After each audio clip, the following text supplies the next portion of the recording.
Miraj civil hospital अद्ययावत करून गोरगरीब रुग्णांची सेवा आणि वैद्यकीय शिक्षण घेणाऱ्या गरीब विद्यार्थ्यांचा शैक्षणिक दर्जा वाढवणे हा मूळ उद्देश हॉस्पिटलमध्ये पदे रिक्त राहणार नाहीत याची काळजी घेणार कॅथ लॅब हा माझा ड्रीम प्रोजेक्ट. नामदार हसन मुश्रीफ.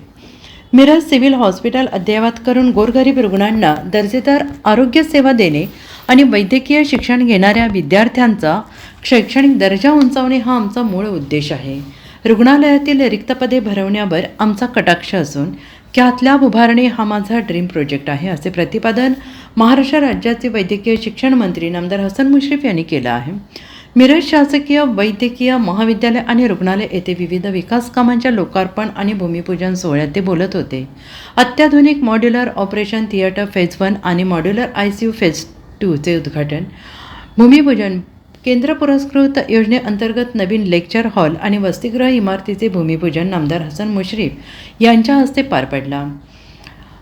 नामदार मुश्रीफ यांच्या विशेष पाठपुराव्यातून कोट्यवधींचा निधी मंजूर, रुग्णांसाठी संजीवनी ठरणारे प्रकल्प. नामदार मुश्रीफ यांनी म्हटलं आहे की मिरज सिव्हिल हॉस्पिटलची वाटचाल आता सुपर स्पेशालिटी हॉस्पिटलकडे सुरू आहे. गोरगरीब रुग्णांना खाजगी रुग्णालयांच्या धर्तीवर सर्व सुविधा येथे मोफत किंवा माफक दरात उपलब्ध व्हाव्यात यासाठी अत्याधुनिक मशिनरी आणि उपकरणे बसवण्यात येत आहेत.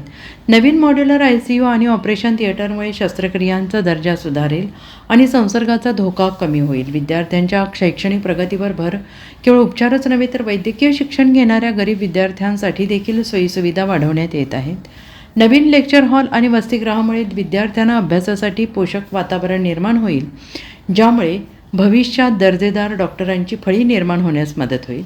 या सोहळ्याप्रसंगी विधान परिषदेचे आमदार इद्रिस नायकवाडी, जिल्हाधिकारी डॉक्टर राजा दयानिधी, अधिष्ठाता डॉक्टर मैना घोष, वैद्यकीय अधीक्षक डॉक्टर प्रकाश गुरव, उपजिल्हाधिकारी डॉक्टर प्रियंका राठी, वैद्यकीय उपाध्यक्ष डॉक्टर रुपेश शिंदे यांच्यासह रुग्णालयातील अधिकारी कर्मचारी मोठ्या संख्येनं उपस्थित होते. ज्या दिवसापासून माझ्याकडं वैद्यकीय शिक्षण विभाग आला त्या दिवसापासून आपण मिरज आणि सांगली शासकीय महाविद्यालयामध्ये फार मोठ्या सुधारणा करण्याचा प्रयत्न केलेला आहे. आपला हेतूच आहे की गोरगरीब जे पेशंट येत आहेत त्यांची चांगली सेवा व्हावी आणि त्यांना खाजगी दवाखान्यामध्ये जायलाच लागू नये अशी व्यवस्था तयार करणं आणि या शासकीय महाविद्यालयामध्ये शिकणाऱ्या विद्यार्थ्यांचे शिक्षणाचा दर्जा वाढवणं, त्यांच्या ज्या सुविधा आहेत, मग हॉस्टेल्स असतील, त्यांना स्टडी रूम असेल, एक्झामिनेशन हॉल असेल, या सगळ्या सुविधा व्यवस्थित करून देणं हा मला वाटते गेले 2.5-3 वर्षे या विभागाचा मंत्री म्हणून या महायुतीच्या काळात अतिशय प्रभावीपणाने काम करण्याचा प्रयत्न आपण केलेला आहे.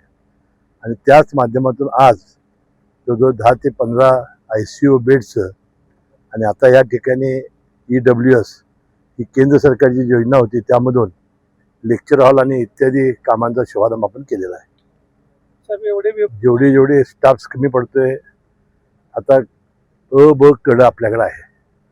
वरची पदं जी MPSC मार्फत भरायची होती त्यांना आपण कालच मंत्रिमंडळ बैठकीने चांगला निर्णय घेतला आणि MPSCची पदं ही रिक्त राहणार नाहीत आणि विशेषतः आरोग्य आणि वैद्यकीय शिक्षण विभागाची पदं लवकरात लवकर भरण्याच्या सूचना दिलेल्या आहेत. आणि तशा प्रकारचं काम गेल्या 1.5 वर्षामध्ये जवळजवळ 4,000 आम्ही ही पदं भरलेली आहेत. त्याशिवाय जी डॉक्टरची पदं आहेत की ज्यांना जी येऊ इच्छित नाहीत त्यांना NPA कसा जास्तीत जास्त देता येईल, नॉन प्रॅक्टिसिंग अलाउन्स, हाही प्रयत्न आमचा आहे. त्याशिवाय आपण खालची जी पदं आहेत क आणि ड ची ही आपण सरळ सेवेने भरती करतोय. जी जिल्हाधिकाऱ्यांच्या अधिकारी जी समिती आहे त्यांनी सुद्धा बरंचसं चांगलं काम केलं आहे आणि IBPS त्यानंतर CCS यामार्फतच्या परीक्षा अतिशय पारदर्शकपणानं सुरू आहेत आणि मला वाटतं येत्या काही दिवसामध्ये पदं रिक्त राहण्याची अशी काळजी आम्ही घेतलेली आहे. परंतु त्यामध्ये काही अडचणी आल्या. आता कॅथ लॅबचं PPP धोरण आम्ही स्वीकारलेलं आहे. त्या माध्यमातून लवकरात लवकर कॅथ लॅब होणं हा तर माझा ड्रीम प्रोजेक्ट आहे. कारण यापूर्वी मिरज हे शहर हे हृदय शस्त्रक्रियेसाठी अतिशय ओळखलं जायचं आणि ज्याच्यावर मी इथं आलो ती खंत मी बोलून दाखवलेली होती, ती पूर्ण केल्यानंतरच मला वाटतं मी स्वस्थ होईल. पण आपण अनेक सुविधा, आता BSc नर्सिंग जे होतं त्याला आता आपण कालच JICAमधून आता कर्ज घेऊन नवीन BSc नर्सिंग आता कॉलेज आपण इमारत बांधतोय. सांगलीमध्ये सुद्धा अशीच व्यवस्था आपण 500 कॉटचं हॉस्पिटल नव्यानं बांधतोय. मला वाटतं शेवटी शासनाच्या निधीच्या प्रमाणामध्ये आपण चांगलं काम करण्याचा प्रयत्न केलेला आहे. Bureau report SPN Marathi Sangli.